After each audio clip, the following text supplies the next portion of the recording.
పల్లి ప్యాలెస్ పెద్ద దగ్గర నుంచి ఫోన్ కాల్స్ వచ్చినాయి. అంబటి రాంబాబుకి, జోగి రమేష్కి, ఇలాగ అందరికి వచ్చేసి ఈ రాష్ట్రంలో అల్లర్లు సృష్టించాలి, భయానకటువంటి ప్రజల్ని భయాందోళనకు గురి చేయాలనేటటువంటి ఒక కాన్సెప్ట్ బయటికి తీసుకొచ్చి ఇష్టానురాజ్యంగా నీచాతి నీచంగా ఈ ప్రభుత్వం మీద కానీ, ఇటు నారా చంద్రబాబు నాయుడు గారి మీద కానీ, ఇటు పవన్ కళ్యాణ్ గారి మీద కానీ మాట్లాడుతుంది.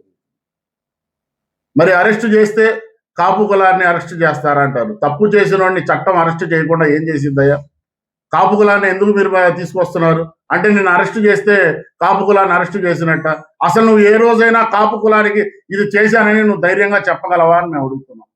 మరి అదే కాపు కులాన్ని అంటేసుకొని వచ్చి నువ్వు ఒక పక్క కమ్మ కులాన్ని తిడతావే, నీ అల్లుడు కమ్మ కాదా అని మేము అడుగుతున్నాం. అంటే నీ కూతుర్ని ఇవ్వడానికైతే కమ్మ కావచ్చా? అసలు కులాలు ఎందుకు వస్తాయి, మతాలు ఎందుకు వస్తాయి? మనందరం ముందు భారతీయులం కదా, కులాలు మతాలు రాజకీయాల్లో మీరు ఎందుకు వాడుతున్నారని మేము అడుగుతున్నాం. అలాగే జోగి రమేష్ నకిలీ మద్యం కేసులో అరెస్ట్ అయ్యాడు. ఆయన కూడా మాట్లాడతాడు, బీసీలకి అరెస్ట్ చేస్తారు, బీసీలకు అన్యాయం జరిగిపోయిందంట. అంటే బీసీలు అయితే అరెస్ట్ చేయకూడదా? బీసీలు తప్పులు చేసినా వదిలిపెట్టాలా?